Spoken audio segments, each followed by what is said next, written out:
सभी को गुरु पूर्णिमा की बहुत बहुत शुभकामनाएं।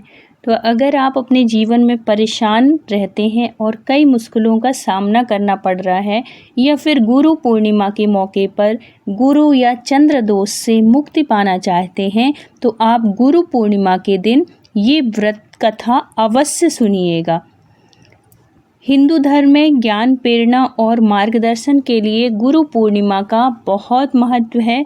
गुरु वे होते हैं जो अंधकार में प्रकाश लाते हैं, अज्ञानता को दूर करते हैं और हमें जीवन का सही मार्ग दिखाते हैं, सही रास्ते में चलने का आदेश देते हैं, आज्ञा देते हैं, राह दिखाते हैं। गुरु पूर्णिमा को व्यास पूर्णिमा और वेद पूर्णिमा के नाम से भी जाना जाता है।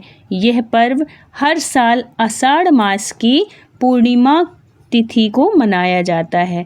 गुरु पूर्णिमा के दिन लोग महर्षि वेद व्यास जी की पूजा करके अपने गुरुजनों का भी आशीर्वाद लेते हैं। तो ब्रह्मा, विष्णु और महेश के बराबर माना जाता है गुरु जी को, और उन्हीं की पूजा अर्चना और आराधना करने के लिए ही गुरु पूर्णिमा का पावन पर्व मनाया जाता है। गुरु पूर्णिमा पर चंद्रमा की पूजा का भी विशेष महत्व है। चंद्रोदय होने के बाद चंद्रमा की पूजा की जाती है और चंद्रमा को अर्घ्य देने से चंद्र दोष से मुक्ति मिलती है। अब जानिए कि गुरु पूर्णिमा के दिन व्रत रखकर अपने गुरुजनों का आशीर्वाद पाना चाहते हैं और चंद्रमा के दोष से मुक्ति पाना चाहते हैं, तो यहाँ आप गुरु पूर्णिमा की कथा को ज़रूर सुनिएगा और अपनी फैमिली, अपने जो आपके जो फ्रेंड लोग हैं, आसपास जो भी लोग हैं जिनसे भी आप कनेक्ट हैं, सबको ये वीडियो ज़रूर शेयर करिएगा, जिसमें कि वो भी इस कथा का लाभ उठा सकें। और इस दिन अगर आप व्रत नहीं कर पाते हैं, कथा ही सुन लेते हैं, तो उसमें भी आपके दोष का निवारण होगा। जो भी आपके दोष हैं उनका निवारण होगा और गुरु की विशेष कृपा होगी। तो गुरु पूर्णिमा व्रत कथा। पौराणिक कथा के अनुसार महर्षि वेद व्यास जी को भगवान विष्णु का अंश माना जाता है। वेद व्यास जी की माता का नाम सत्यवती और पिता का नाम ऋषि पराशर था। महर्षि वेद व्यास जी को बचपन से ही अध्यात्म में बहुत रुचि थी। एक बार उन्होंने अपने माता पिता से प्रभु के दर्शन करने की इच्छा प्रकट की और वन में तपस्या करने की अनुमति मांगी।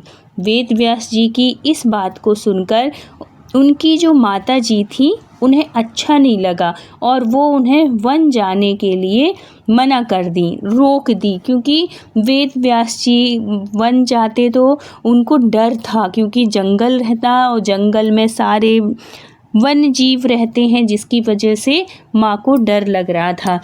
तो सत्यवती को इस वजह से वो मना कर रही थी, लेकिन जो महर्षि थे, जो उनके पिताजी थे पराशर मुनि, उन्होंने आज्ञा दे दी थी। अब वो माँ को किसी भी तरह मना लेते हैं और माँ की इस बात को सुनकर वेद व्यास जी वन जाने की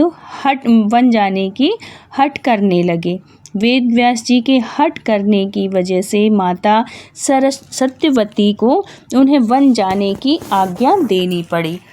जब वेद व्यास जी वन की ओर जा रहे थे, तब उनकी माता ने उनसे कहा कि जब तुम्हें अपने घर की याद आ जाए तो तुम वापस आ जाना। माता के इस वचन को सुनकर वेद व्यास जी वन की तरफ चल दिए।